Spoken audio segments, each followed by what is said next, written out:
అది కూడా చెప్తా, అది కూడా నువ్వు ఈరోజు నువ్వు చెప్తా. చాలా కరెక్ట్. ఖచ్చితంగా అక్కడ ఉన్నటువంటి ఏజెంట్లు అందరూ కలిసి ఓకే అంటేనే అది వెళ్తున్నారు అంతే కదా. ఈ 3500 బూత్లు ఏవో తెలిస్తే అక్కడ ఏజెంట్లు పెట్టారు అసలు ఏవి అవి ఏదైనా నీకు సరిగ్గా అర్థం అవ్వలేదు. అయితే ఈ 3500 బూత్లు ఏవి సరిగ్గా అర్థం అవ్వలేదు. ఏమైనా అవటం కాదు, అంతా మించండి, అంతా మించా. అందుకే దీనికి బూతు అని పేరెట్టారు, బూతు అని అందుకే పేరెట్టారు. ఎక్కడ ఎక్కడ ఎక్కడ లేవు కాదండి, మీకు నేను చెప్పేది అర్థం అవట్లేదు. 3500 బూతులు ఏంటన్నది ఎవరికి చెప్పరట. మీరు చెప్తే పలానా రాజు విజయవాడ ఐలాపురం దగ్గర ఉన్నటువంటి బూత్ లో తేడా వచ్చిందంటే అప్పుడు మీరు వెంటనే సంతకాలు పెట్టారు లేదా చూపించచ్చు. ఏ బూత్ చెప్పరు. ఒక్క నిమిషం టైం ఉంటుంది, నేను తీస్తాను.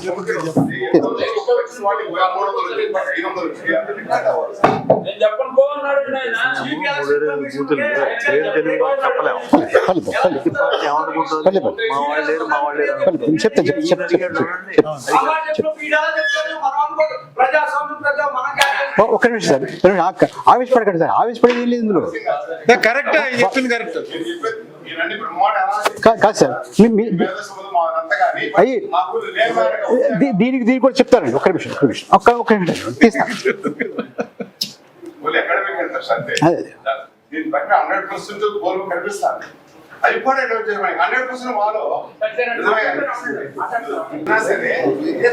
సార్ ఆవేశపడకండి సార్, ఒక్క నిమిషం ఆగండి.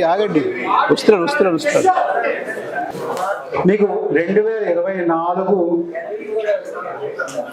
నాకు డేటా చెప్తానండి. 2024లో association for democratic reforms, very respected reputed election watchdog, మీరు వినే ఉంటారు. 542 లోక్సభ స్థానాలలో 538 స్థానాలు, 4 స్థానాలు మినహా, ఆ 4 స్థానాలు అమ్రేలీ, అట్టింగల్, లక్షద్వీప్, దమన్ దీవ్, ఈ 4 లోక్సభ నియోజకవర్గాలు మినహాయించి 542లో 538 నియోజకవర్గాలలో ఈవీఎంలో కౌంట్ చేసినటువంటి ఓట్లకి పోలయ్యాయి అని ఎన్నికల సంఘం ప్రకటించినటువంటి ఓట్లకి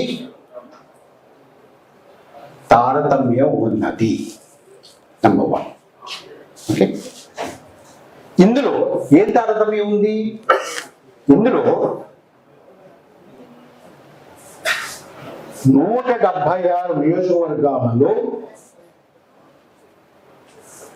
ఎక్కువ ఓట్లు, పోలైన ఓట్ల కన్నా ఎక్కువ ఓట్లు లెక్కించడం జరిగింది. రికన్సిలేషన్ కాలేదు. ఓకే, 362 నియోజకవర్గాలలో పోలైనట్టుగా ప్రకటించినటువంటి ఓట్ల కన్నా తక్కువ ఓట్లు లెక్కించారు. రికన్సిలేషన్ కాలేదు. కొన్ని 176 నియోజకవర్గాల్లో ఎక్కువ ఓట్లు లెక్కించారు. 362 నియోజకవర్గాల్లో 176లో ఎక్కువ ఓట్లు, తక్కువ ఓట్లు, 362 నియోజకవర్గాల్లో ఎక్కువ ఓట్లు లెక్కించారు అని కాన్స్టిట్యున్సీ వారీగా మీరు ఏడీఆర్ వెబ్సైట్ లో ఉందండి. వారు సుప్రీంకోర్టు పెడితే ఎన్నికలు అయిపోయేది కాబట్టి, ప్రభుత్వం ఏర్పడింది కాబట్టి, ఇప్పుడు ఇందులో జోక్యం చేసుకుని ఈ వివరాల్లోకి వెళ్ళడానికి మాకు ఇష్టం లేదు అని చెప్పారు.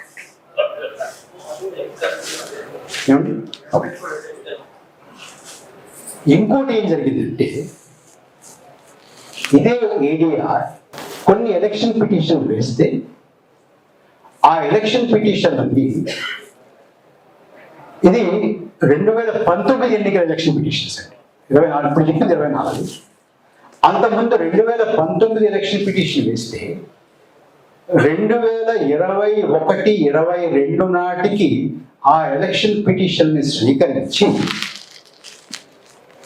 సుప్రీంకోర్టు ఇచ్చినటువంటి ఆర్డర్, దీన్ని డిస్మిస్ చేస్తూ ఇచ్చినటువంటి ఆర్డర్లో వారు చెప్పింది ఏంటంటే, ఎన్నికలు అయిపోయాయి కాబట్టి, ప్రభుత్వం ఏర్పడింది కాబట్టి, ప్రభుత్వం ఏర్పడి 2 సంవత్సరాలు నిండింది కాబట్టి, ఇప్పుడు దీని గురించి విచారించి దీని మీద తీర్పు ఇవ్వడం సమంజసం కాదు అన్నదండి.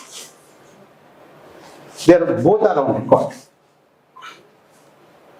ఇది ఎలా ఉందంటే, మా ఊళ్ళో భాషలో చెప్పాలంటే ఎలా ఉందంటే, ఫలానా మనిషిని చంపేశాడండి, హత్య చేసిన తర్వాత ఎవరో కోర్టుకి వెళ్ళారు.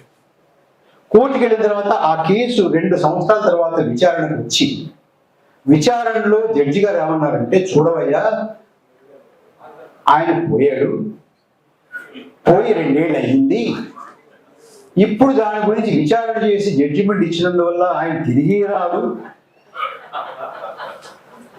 ఆ కుటుంబానికి ఒరిగేది ఏమీ లేదు, అంచేత దీన్ని డిస్మిస్ చేస్తున్నాం అన్నట్టుగా ఉందండి. ఎందుకంటే పాయింట్ ఏంటంటే, ఇప్పుడు మీరు కోర్టులో ఎప్పుడు కూడా, మా లాయర్ గారు చెప్తారు, కోర్టులో ఎప్పుడు కూడా వాట్ ఈస్ ద ప్రేయర్ ఏంటి అని అడుగుతారు. ఏమడుగుతున్నావు నువ్వు? కోర్టుకు వచ్చావు, ఏమడుగుతున్నావు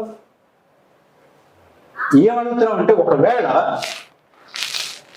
సరిగా జరగలేదు కాబట్టి ఎన్నికైనట్టుగా ప్రకటించిన వాళ్ళని పక్క తప్పించి ఆయన తర్వాత ఉన్నటువంటి అభ్యర్థిని మీరు ప్రకటించండి ఎన్నికైనట్టుగా అని అడిగితే ఒక ప్రేయర్. అలా అడగకుండా, ఇప్పుడు నేను ఇంత చెప్పాను ఆంధ్రప్రదేశ్, ఇది కాదు, ఈ ప్రభుత్వం రద్దు చేసి ఎవరిని పెట్టినట్లా ప్రేయర్ ఉంటే దాన్ని అనొచ్చు.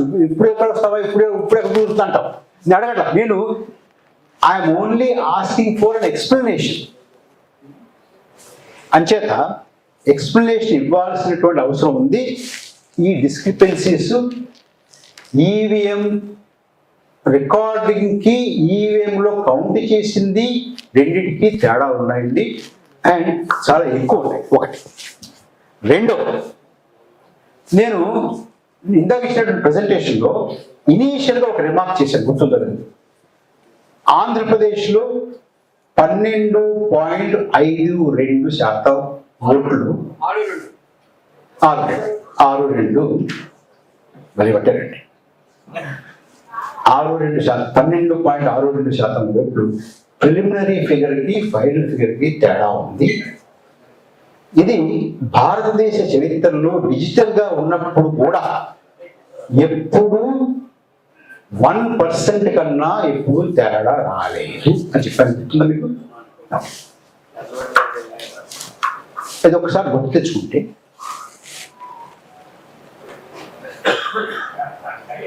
మొత్తం 2024లో జరిగినటువంటి ఎన్నికల్లో ఈ డిస్క్రిపెన్సీ చూస్తే మొత్తం మీద దేశంలో 5 కోట్ల ఓట్లు తేడా వచ్చింది. 5 crore votes in all the entire country. కానీ ఈ 5 కోట్ల ఓట్లు ఈ 542 నియోజకవర్గాలు సమానంగా పంచడానికి లేదండి. కొన్ని చోట్ల వచ్చింది, కొన్ని చోట్ల రాలేదు. అంటే మొత్తం మీద ఓట్ ఫర్ డెమోక్రసీ రిపోర్ట్ ప్రకారం 79 లోక్సభ స్థానాలు చేతులు మారేయండి మొత్తం దేశంలో. అంటే ఇవాళ అధికారంలో ఉన్నటువంటి, ఢిల్లీలో అధికారంలో ఉన్నటువంటి కూటమికి 79 స్థానాలు తక్కువ, ప్రతిపక్షంలో ఉన్నటువంటి కూటమికి 79 స్థానాలు ఎక్కువ వచ్చి ఉండాల్సింది. ఇలా చేతులు మారకపోతే, ఈ డిస్క్రిపెన్సీ లేకపోతే. ఓకే, ఈ డిస్క్రిపెన్సీ వల్ల నిజంగా ఏం జరుగుతుంది? మీరు ఇక్కడ ఉన్నటువంటి వాళ్ళలో ఎవ్వరూ కూడా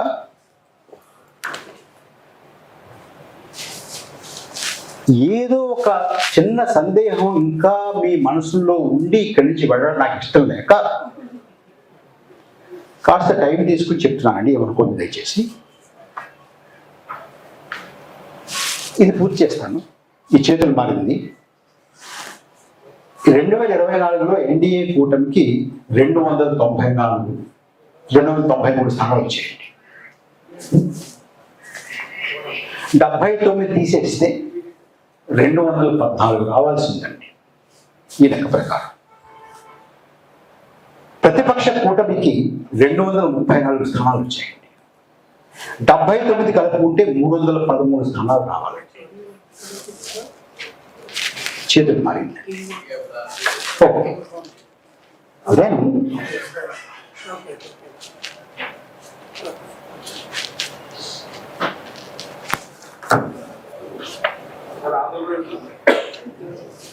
ఆంధ్రప్రదేశ్లో ఈ లెక్క ప్రకారం 7 స్థానాలు చేతులు మారాయండి. పార్లమెంట్.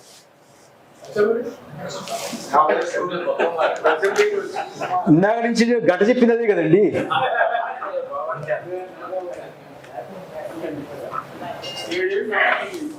మీకు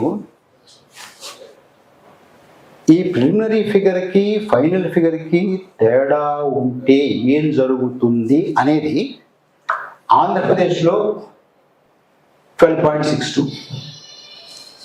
ఒడిశాలో 12.48.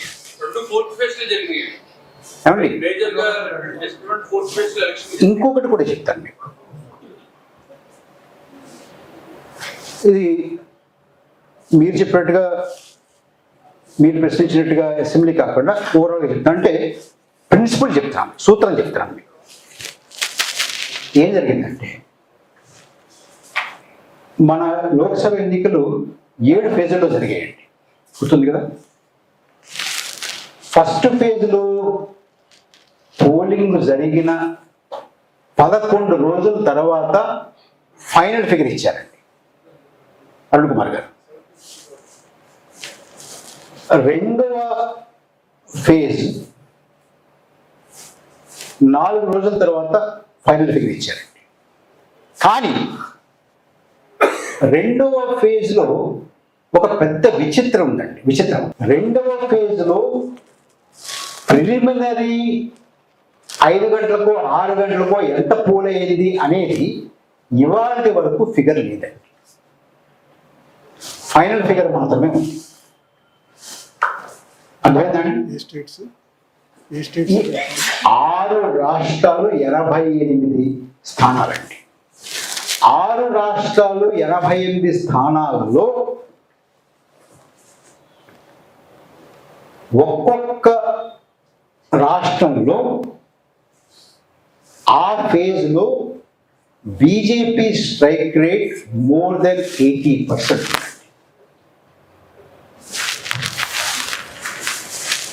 ఏ స్టేట్ కా స్టేట్ లెక్క చెప్పడం చెప్తాను, బట్ ఇటు రాశాను, యాక్చువల్లీ పబ్లిష్ అయింది మళ్ళీ. దెన్ అంతకన్నా విచిత్రం సెకండ్ ఫేజ్. అది 3rd, 4th, 5th, 6th అన్నీ కూడా 4 రోజులు 3 రోజులు 4 రోజులు 3 రోజులు 4 రోజులు 3 రోజులు అండి. ఏది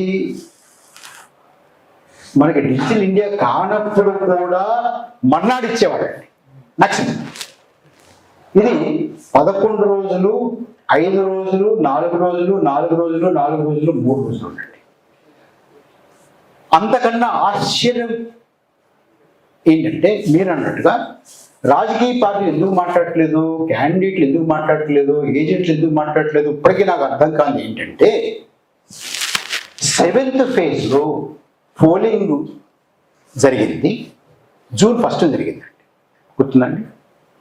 2024 June 1st. Counting June 4th జరిగిందండి.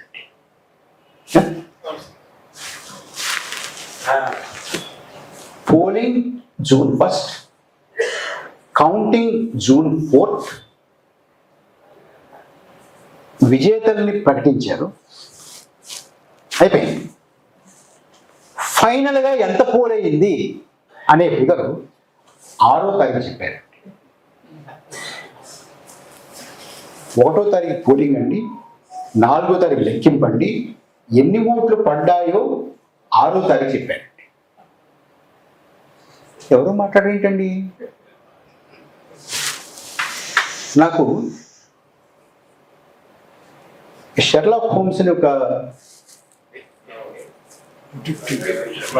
క్రైమ్ థ్రిల్లర్ డిటెక్టివ్ నవల పుత్రుడు కదండి, ఆయన ఒక కథ రాశాడండి. ఆ కథ శీర్షిక ఏంటంటే why did the dog not bark, కుక్క ఎందుకు మొరగలేదు అని దాని టైటిల్. హత్య జరిగింది సార్, ఇన్వెస్టిగేటర్స్ వచ్చారు. ఆ హత్య కావించబడినటువంటి వారికి మంచి పెద్ద జాతి కుక్క ఉంది. వాళ్ళ ఇంట్లో పెద్ద స్టాఫ్ అంతా పడుకున్నారు అక్కడిక్కడ. ఎవడో వస్తే కుక్క మొరగలు కదా,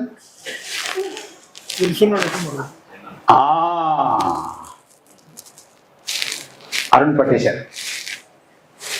కుక్క ఎందుకు మొరగలేదు అనే యాంగిల్ నుంచి షెర్లాక్ హోమ్స్ ఇన్వెస్టిగేట్ చేస్తే తెలిసింది ఏంటంటే ఆ చంపిన వాడు వచ్చినప్పుడు కుక్క లేచి నుంచి తోక ఊపిందండి. అంటే ఏంటి అర్థం? పాత పరిచయం అన్నమాట.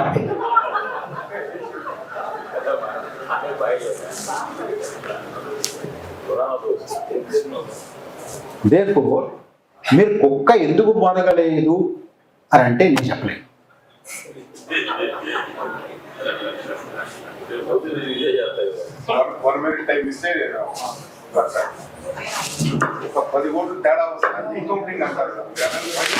ఇదిగోనండి 176 నియోజకవర్గాల్లోనేమో తక్కువ, 352 నియోజకవర్గాలు ఎక్కువ.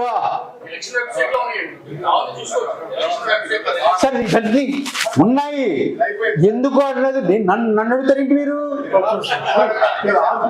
వాడు ఎందుకు అడగలేదు నన్ను అడుగుతారేంటండి?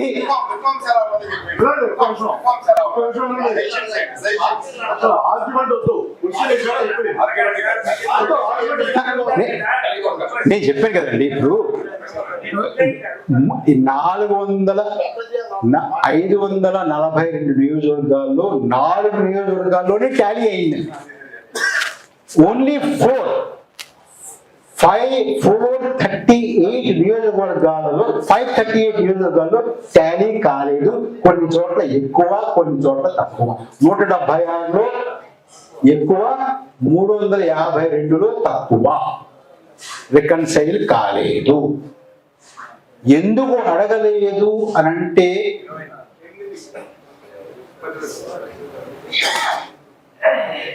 నేనేం చెప్పాను? ఎందుకు కుక్క బొరగలేదు అని అడుగుతున్నాను నేను కూడా. ప్రసాద్ గారు అయిపోయిందా?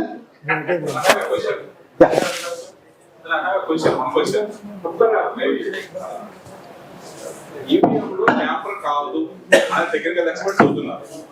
So all technical experts India is propose people everybody saying that ఎక్కడ కూడా ఈవీఎం ట్యాంపర్ కాదు.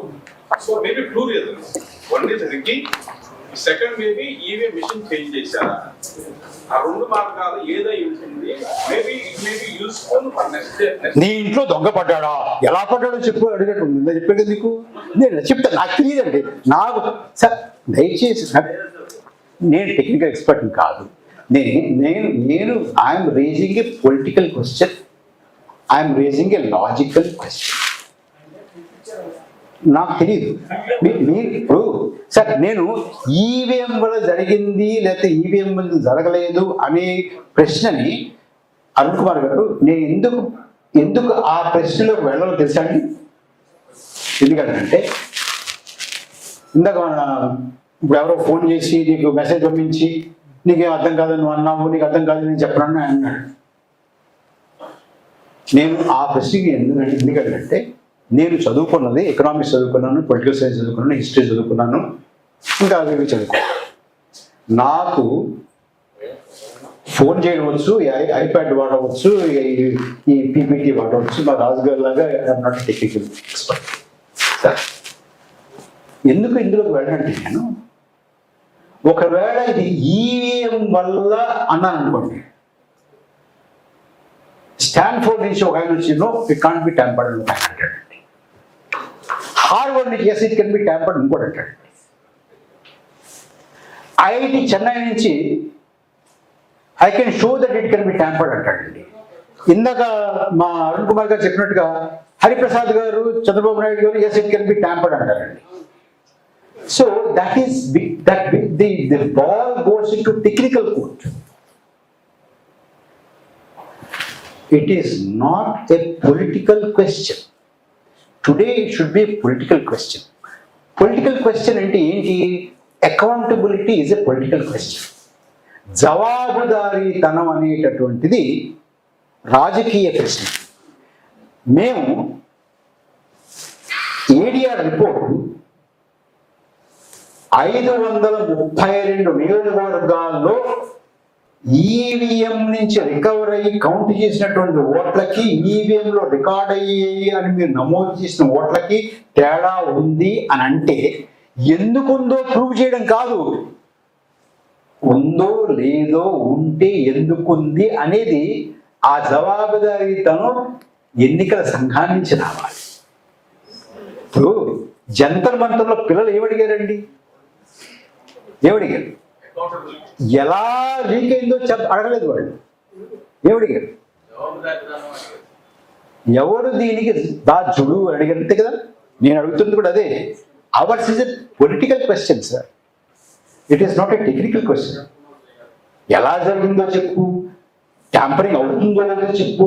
ఇట్ ఈస్ స్టాండ్ అలోన్ మిషనా, is it connected to wifi, is it connected to cloud? I don't know, you tell me.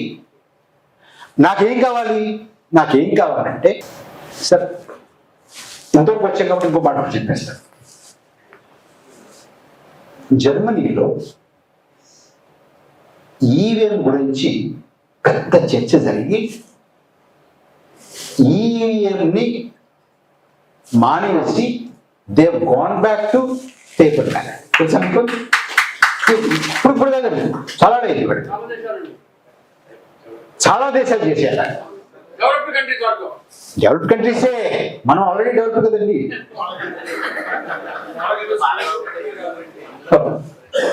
No, why? No, sorry, but serious. Why? German మన supreme court అంటే వాడు high court ఏదో అంటారు, వాళ్ళ top court. ఆ కంట్రీలో top కోర్టుకి వెళ్తే దే కాన్స్టిట్యూటెడ్ ఏ కమిటీ. ఆ కమిటీలో ఈవీఎం మీద వారు ఒక నివేదిక ఇచ్చారండి. ఇందాక నేను అరుణ్ గారితో చెప్తున్నాను. ఆ నివేదికలో వారు ఏం చెప్పారంటే,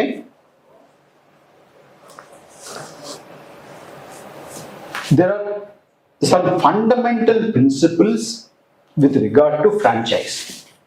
ఓటు హక్కు వినియోగం సంబంధించి కొన్ని ప్రాథమికమైనటువంటి సమస్యలు ఉన్నాయి, మౌలికమైనటువంటి సమస్యలు ఉన్నాయి. ఒకటి, నేను ఒక ఓటు వేస్తే ఆ ఓటు దేనికి వేసానో దానికే పడిందా లేదా అని చూసుకునేటటువంటి వెసులుబాటు ఉండాలి. నెంబర్ 1. ఫెయిల్ ఉండదు, అక్కడితో అయిపోయింది. దెన్ నేను వేసినటువంటి ఓటు నేను వేద్దామనుకున్న చోటే పడింది, ఆ పడింది అక్కడే పడినట్టుగా నమోదయ్యింది, అది తెలియాలి.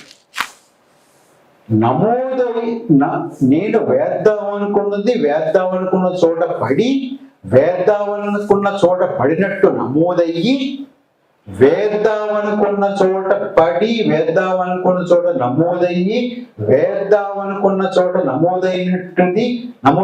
నమోదైనట్టుగానే లెక్కించి, వేద్దామనుకున్నట్టుగానే పడి, వేద్దామనుకున్న చోటే పడి అక్కడే నమోదయ్యి అదే లెక్కించిందే ప్రకటించాలి. అది ప్రజాస్వామ్యంలో బ్యాలెట్ ఉండాల్సినటువంటి లక్షణం. కరెక్ట్. ఈఎం వల్ల సాధ్యం కాదు. ఎక్కడైనా కూడా తేడా రావచ్చు. నేను వేద్దాం అనుకున్న చోట పడిందా లేదా తెలియదు. ఒక్క 7 సెకండ్లు అక్కడ అలా కనపడినట్టుగానే నమోదైందో లేదో కూడా తెలియదు. నమోదైనట్టుగానే లెక్కిస్తున్నారో లేదో తెలియదు. లెక్కించినట్టుగానే ప్రకటిస్తున్నారో కూడా తెలియదు. ఎందుకంటే 11 రోజుల తర్వాత ప్రకటించారు, 4 రోజుల తర్వాత ప్రకటించారు, 5 రోజుల తర్వాత ప్రకటించారు, 3 రోజుల తర్వాత ప్రకటించారు, ఎన్నికలు అయిపోయిన తర్వాత లెక్కించిన తర్వాత ప్రకటించారు. సో ఏ స్టేజ్లోనూ కూడా ఈవీఎం వీటిని కూడా ఈ కండిషన్స్ని సంతృప్తి పరచలేదు. కాబట్టి మన జర్మనీ దేశంలో ఈవీఎం ఉండడానికి వీలు లేదు అని ఆ కమిటీ, ఆ కోర్టు నియమించిన కమిటీ ఇచ్చినటువంటి నివేదిక ప్రకారం వాళ్ళు ఈవీఎంలు పక్కన పెట్టి పేపర్ ఇది అంటే ఇక్కడ ఈవీఎం ట్యాంపర్ చేయొచ్చా సార్, ఈవీఎం ట్యాంపర్ చేయొచ్చా చేయకూడదా అనేది ప్రశ్న కాదు. ఈ మొత్తం దాంట్లో ఏంటి ప్రశ్న? Accountability is the question, verifiability is the question. Arun గారు మాట్లాడినప్పుడు వీవీప్యాట్ గురించి చెప్పారు. Voter verifiable paper audit trail, VVPAT కదండి. VVPAT కొనాడు ఉండేది కాదు, తర్వాత VVPAT వచ్చింది. VVPAT వచ్చిన తర్వాత ఒకవేళ తేడా వస్తే ఏం చేయాలి అంటే వెరిఫై చేయొచ్చు, ఉన్నాయి కదా, లెక్కించవచ్చు. కొంతమంది మొత్తం లెక్కించాలన్నారు. మొత్తం లెక్కించేటది ఇంక ఈవీఎం ఎందుకు బ్యాలెట్ పెట్టేసుకోవచ్చు కదా అన్ని లెక్కించాలంటే. అంచేత ఎంత లెక్కించాలి, ఎంత లెక్కించాలి? ఇండియన్ స్టాటిస్టికల్ ఇన్స్టిట్యూట్లో ఉన్నటువంటి స్టాటిస్టిషియన్స్, టాప్ క్లాస్ స్టాటిస్టిషియన్స్, వాళ్ళు దీంట్లో ఎలా ఉంది అంటే statisticians are specialist in sampling. ఎంత శాంపుల్ తీసుకుంటే మనకి కరెక్ట్గా దొరుకుతుంది అనేది వాళ్ళ 5% లెక్క పెడితే చాలండి అన్నారు. 5% లెక్క పెట్టండి, అసలు పెట్టిందే అందుకు. పోనీ వాడు ఎవడైతే అడుగుతున్నాడో రీకౌంట్ అని, వాడి దగ్గర 1,00,000 రూపాయలు తీసుకోండి, 10 లక్షలు తీసుకోండి, 10 లక్షలు కడితేనే లెక్కెడతాం, మాకు అంత ఖర్చు అవుతుందని పెట్టేవాళ్ళు ఉన్నారు. ఎలక్షన్ అంటే కోట్ల మీద పోతుంది. ఇది ఎక్కడ లేదు. అసలు ఎందుకు పెట్టారు వీవీప్యాట్లు? మళ్ళీ అదో ఖర్చు తక్కువ. మామూలుగా ఎలక్షన్ కమిషన్ వేయడానికి ప్రొసీజర్ ఏదో ఒక అపోజిషన్ లీడర్ ఉండాలి, ఒక జడ్జి గారు ఉండాలి, ఒక ఇటు నుంచేమో రూలింగ్ పార్టీ నుంచి హోమ్ మినిస్టర్ ఉంటాడు, ఇంకోటి ఎవడో ఉంటాడు, నలుగురు ఎంతమంది ఉండేవారు. ముందు అపోజిషన్ లీడర్ని తీశారు, ఇప్పుడు జడ్జిని కూడా తీసినట్టున్నారు. అంటే వాళ్ళే అపాయింట్ చేస్తారు ఎలక్షన్ కమిషన్ ఎవడన్నది. ఒకసారి నేను ఎప్పుడో చిన్నప్పుడు విన్నాను ఒక జోక్. రష్యాలో ఎలక్షన్స్ జరిగితే ఓటు వేయడానికి వెళ్తే ఒకడు ఓటిస్తున్నాడు, వీడు పట్టుకెళ్ళి అక్కడ డబ్బాలో వేయాలి అంతే. వీడి పని అదేంటో కూడా ఓపెన్ చేయడానికి లేదు. ఒకడెవడో నాలాంటి వాడు నెమ్మదిగా ఓపెన్ చేయబోతే వెనక నుంచి మిలిటరీ వాడు గన్ పెట్టి క్లోజ్ ఇట్, సీక్రెట్ బ్యాలెట్ అన్నట్టు. మనం ఏమన్నా టేపు కానీ వెళ్తున్నామా అని అనుమానం వచ్చింది. ఎందుకంటే ఎందుకు ఈ గొడవ అంతా? మాకు చిన్నప్పటి నుంచి రాజకీయాల్లో తిరిగిన వాళ్ళం మాకు బాగా ఏంటంటే అసలు ఎలక్షన్ అయిన మరునాడు నుంచి మళ్ళీ ఏదో ఒక ఎలక్షన్ వచ్చే వరకు ఇదే గొడవ. మన వార్డులో ఎందుకు ఇంత తక్కువ వచ్చాయి, ఎవడోడు వేసుంటాడు. అదిగో మాస్టర్ గోపాలరావు గారు ఆ రోజున ఎవరితోటో అంటున్నారట ఓడిపోతుంది కాంగ్రెస్ పార్టీ అని అనగానే గోపాలరావు అలా ఎగనిస్ట్ అయిపోయాడు. ఆయనకి ఎందుకు కోపం వచ్చింది అంటే మా మాస్టర్ గోపాలరావు వచ్చారులేండి, అందుకని చెప్తున్నాను. ఇలాగా ఇదే పని మాకు రాజకీయ పెచ్చెక్కిపోయిన వాళ్ళకి. నాకు ఇప్పుడు అనిపిస్తుంది, ఇప్పుడు ఇంకా పెచ్చ కూడా ఎక్కదా, ఆఖరిని ఏమవుతుందో ఎవరికి తెలియదు. ఓటింగ్ సంగతి ఒకటి మర్చిపోయి రాజకీయం చేసుకోండి అంటున్నారు. ఓటింగ్లో ఏం జరుగుతుంది అన్నది మీకు అనవసరం, మిగతా రాజకీయం మీరు చేసుకోండి. ఆ టైంకి డిసైడ్ అవుతుంది బ్యాలెట్లో ఎలా చేయాలి ఏంటని. ఇది ఎక్కడికి పోతుందో తెలియనటువంటి పరిస్థితి. ఒక రకంగా ప్రజాస్వామ్యం అనేది క్లోజ్ అవుతుందేమో అన్న భయం కూడా వస్తే తప్పేం లేదు. ఇంకొకటి మొన్న పరకాల ప్రభాకర్ అడుగుతుంటే చూశాను, సీసీ కెమెరాలను పెట్టారు పోలింగ్ బూత్ బయట. అంటే క్యూలో ఉన్నటువంటి జనం అది పూర్తిగా క్లోజ్ అయ్యే వరకు ఆ సీసీ కెమెరాలు రన్ అవుతాయి. మనందరికీ తెలుసుగా సీసీ కెమెరాలు. పోలింగ్ బూత్ల దగ్గర సీసీ కెమెరాలు పెట్టారు. రాత్రి 8 దాటిన తర్వాత 12 గంటల లోపు 40% పోలింగ్ అయిపోయింది. 8కేమో మీకు మొత్తం అక్కడ బూత్లో 1000 ఓట్లు ఉంటే రాత్రి 8 అయ్యేటప్పటికి 300 ఓట్లు పడ్డాయి. 8 నుంచి 12 మధ్యలో ఇంకొక 400 ఓట్లు పడ్డాయి అని వాళ్ళు లెక్కిచ్చారు. లెక్కిస్తే సీసీ కెమెరాలు చూపించండి, ఆ టైంకి ఏం జనం లేరు ఇక్కడంటే, సీసీ కెమెరాలు మేము చూసుకోవడానికి కానీ మీకు చూపించడానికి కాదు. సీసీ కెమెరాలు చూపించడం అనేది ఎక్కడ వినలేదు నేను. ఏ అఫెన్స్ జరిగినా ఇప్పుడు ఇమ్మీడియట్గా దానికి ఎవిడెన్స్ సీసీ కెమెరాలోనే చూస్తున్నారు. సీసీ కెమెరాలు చూపించట్లేదండి. ఎక్కడైనా ఓటర్లో చూపించారా? ఆయన చెప్తాడు అనుకోండి, మళ్ళీ నేను ఆయన చూసిందే, ఆయన చూపెట్టిందే నేను చూసి ఇంకా సీసీ కెమెరాలు ఎందుకు అసలు బోల్డ్ అంత డబ్బు ఖర్చు పెట్టి తీసుకొచ్చి పెట్టి అక్కడ ఆ టైం క్యూలు ఉన్నాయని చూపిస్తే మనకు కూడా సాటిస్ఫాక్షన్ అవుతుందిగా. ఇదిగో బిట్వీన్ 8 and 12 విజయవాడలో పలానా బూత్ దగ్గర ఇది పరకాల ప్రభాకర్ అనే ఆయన మమ్మల్ని క్వశ్చన్ చేశాడు, విజయవాడలో ఎవరు లేరని. ఇదిగో అని వాళ్ళే సుమోటో చూపించాలి. చూపించి ప్రజల్లో ఉన్నటువంటి ఏమైనా అనుమానాలు ఉంటే అనుమానాలు పోగొట్టాలి. అదేం చూపించట్లేదు. ఇది రష్యా వైపు పోతుందేమో అన్నటువంటి, అంటే రష్యాలో అది నిజంగా జరిగిందో లేదో నాకు తెలియదు. జోక్ మాత్రం కరెక్ట్గా రష్యాలో కమ్యూనిస్ట్ పాలన కాబట్టి జోక్కి అప్రాపరియేట్గా ఉందని అనిపించి చెప్పాను. అంతకన్నా దారుణం ఇది. ఎందుకంటే still we call ourselves as a democratic country. మనందరం సిటిజన్స్ అని మొన్నటిదాకా అనుకునే వాళ్ళం, ఇప్పుడు అది లేదని చెప్పి మొన్నే తేలింది. ఎందుకంటే మన దగ్గర ఉన్న ఏ డాక్యుమెంట్ కూడా సిటిజన్షిప్ కన్ఫర్మ్ చేయడానికి సరిపోవట. బహుశా ప్రపంచంలో ఇది ఇండియాలోనే ఉంటుందేమో, నువ్వే చెప్పాలి. నేను మనందరం కూడా దీంట్లోనే అసలు కాన్స్టిట్యూషన్ ముందు రాసుకున్నటువంటి దాంట్లోనే we the people of India అని రాసుకుని ఫర్ ది సాటిస్ఫాక్షన్ కింద వస్తుంది సిటిజన్ అని. సిటిజన్ల కోసం అన్ని రకాల కార్యక్రమాలు చేయటం కోసం ఈ కాన్స్టిట్యూషన్ తయారు చేసి మనకు మనమే ప్రజెంట్ చేసుకుంటున్నాం అని. సిటిజన్ అనేది ఇప్పుడు లేదని చెప్పి మొన్నే తెలిసింది. కోర్టు కూడా ఒప్పుకుంది. అది ఎవరో కోర్టులో ఒప్పుకున్న జడ్జి గారు కూడా అది సిటిజన్ అని చెప్పుకోవడానికి ఏ డాక్యుమెంట్ ఉండాలో చెప్పలేకపోతే, ఆధార్ కార్డు పనిచేయదుట, డ్రైవింగ్ లైసెన్స్ పనిచేయదు, పాన్ కార్డు పనిచేయదు.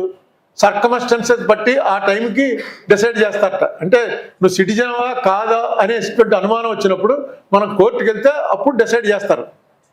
అప్పుడు దాకా మనం అందరం సిటిజన్ అనుకుంటే సిటిజన్, కాదనుకుంటే కాదు. ఇంతకాలం బయటికి రాలేదు. ఇప్పుడు ఎందుకు బయటకు వస్తుందంటే సిటిజన్లు కాదని చెప్పి చాలా మందిని బయటికి గంటేస్తున్నారు. ఏ ప్రాతిపదిక మీద గంటేస్తున్నారా అని అనుమానం వచ్చినప్పుడు అసలు ఎవడు సిటిజన్ ఎవరికి తెలియదు. మొన్న ఎవరో సోషల్ మీడియాలో ఒక జోక్ పెట్టాడు, ఒక కుక్క ఒకటి పరిగెత్తుకుంటూ వెళ్ళిపోతూ ఉంటాయి అడవిలో. వెళ్ళిపోతుంటే ఎవరో ఆపి ఏంటి అలా పరిగెడుతున్నాడు అన్న. అంటే మొత్తం రాజుగారు చెప్పారు, అడవిలో ఉన్న గేదెలన్నింటినీ కూడా వెంటనే తీసుకొచ్చి రాజాస్థానం ముందు పెట్టమన్నారు అందుట. ఎవరు గేదెలు పెట్టమంటే నువ్వెందుకు పరిగెడుతున్నావు అన్నాను. నన్ను తీసుకెళ్ళి అక్కడ పెట్టిన తర్వాత నేను గేదెని ప్రూవ్ చేసుకుంటే వదులుతారు, లేకపోతే వదలరు. నీకేం తెలుసు ఇక్కడ రూలు, నువ్వు పరిగెత్తి నిన్ను పట్టుకుపోతారన్నాడు. గేదె కాదని నేను ప్రూవ్ చేసుకునే వరకు లోపలే ఉండాలి. గేదెలు పట్టుకోమన్నాడు ఆయన, అన్ని పట్టుకుపోతారు వీళ్ళు. ఇప్పుడు అదే జరుగుతుంది. వాడెవడో బంగ్లాదేశ్ నుంచి వస్తున్నాడు, వీడెవడో పాకిస్తాన్ నుంచి వస్తున్నాడు. వాళ్ళ సిటిజన్షిప్ మనం ఏమనుకుంటాం అంటే ఈ ఆధార్ కార్డు ఉంటే ఇది సిటిజన్షిప్ ఏమో అనుకుంటాం, ఓటర్ కార్డు ఉంటే సిటిజన్షిప్ ఏమో అనుకుంటాం, పాన్ కార్డు ఉంటే ఇన్కమ్ ట్యాక్స్ కడుతున్నాం కాబట్టి ఇదేదో కొంచెం పెద్ద సిటిజన్ ఏమో అనుకుంటాం. ఇవేవీ కాదుటండి. ఎవరు చెప్తే నేను సిటిజన్ అవుతాను అంటే అది కూడా వాళ్ళు ఎవరు చెప్పట్లే. అప్పుడు ఉన్నటువంటి పరిస్థితులను బట్టి, ఆ సర్కమస్టెన్సెస్ని బట్టి నువ్వు సిటిజన్ అనేది తేలడానికి చాలా ఉన్నాయి తప్ప there is no such card to prove that you are a citizen. ఆలోచన చేయవలసినటువంటి టైం అయితే వచ్చింది. కొంచెం పెద్దవాళ్ళు ఓన్లీ ఇదేదో కేవలం రాజకీయ నాయకులకు సంబంధించింది అని అనుకుంటే చాలా పొరపాటు. ఇది రాజకీయ నాయకులకు కానీ రాజకీయ పార్టీలకు కానీ సంబంధించింది కాదు. ఇది ఎటు పోతున్నామో తెలియకుండా తీసుకెళ్తున్నటువంటిది. దీనికి నేను అడిగితే మళ్ళీ తప్పుపడతారేమో కానీ మొట్టమొదట దీన్ని టేకప్ చేయవలసింది ఎవరంటే చంద్రబాబు నాయుడు గారు. ఎందుకంటే ఫస్ట్ టేకప్ చేసింది ఆయనే. 2004 ఎలక్షన్లు అయిన తర్వాత ఈవీఎంలలో తప్పులు జరగడానికి అవకాశం ఉందని ఫస్ట్ ఆయనకి సంబంధించినటువంటి, ఆయన కూడా మీట్ అయ్యాను నేను, ఆయన పేరు హరిప్రసాద్. హరిప్రసాద్ అనే ఆయన మీద పోలీస్ కేసు పెట్టి ఆయన ఈవీఎం పట్టుకొచ్చాడు ఒకటి చూపించడానికి. ఈ ఈవీఎం ఎక్కడి నుంచి దొంగతనం చేశామని ఆయన ఎక్కడో కోర్టు అరెస్ట్ చేసి ఈ వాజ్ ఇన్ రిమాండ్. తర్వాతనే కలిసినప్పుడు ఆయన చెప్పాడు కొంచెం వివరాలు. అయితే నాకు టెక్నికల్గా అంత అర్థం చేసుకోగల కెపాసిటీ లేదు. బట్ డెఫినెట్గా నెగ్గినవాడికి ఓడినవాడికి అని కాదు ఇది. చంద్రబాబు నాయుడు గారు ఇప్పుడున్న స్టేజ్లో, ఇప్పుడున్న స్టేటస్లో ఆయన మీద ఆధారపడి గవర్నమెంట్ నడుస్తున్నటువంటి సమయంలో అసలు ఈ ఈవీఎంలు అనే దాంట్లో కరెక్ట్ జరుగుతుందా, తేడా జరుగుతుందా? ఇక్కడ తేడా జరిగింది కాబట్టి చంద్రబాబు నాయుడు గారు అధికారంలోకి వచ్చాడు అని ఎవరు అంటలే. కానీ తేడా జరగడానికి అవకాశం ఉన్నప్పుడు ఇంతకుముందు ఏదైతే 2004లో ఉందో అదే రన్ అవుతుంది కదా. అప్పుడు ఇంకా కొంచెం ట్రాన్స్పరెన్సీ ఉంది. ఎలక్షన్ కమిషన్ అన్నవాడిని on par with president of India, chief justice of supreme court ఆ లెవెల్లో ఉండేది. ఇప్పుడు డైరెక్ట్గా is a servant of government అయిపోయింది ఎలక్షన్ కమిషన్.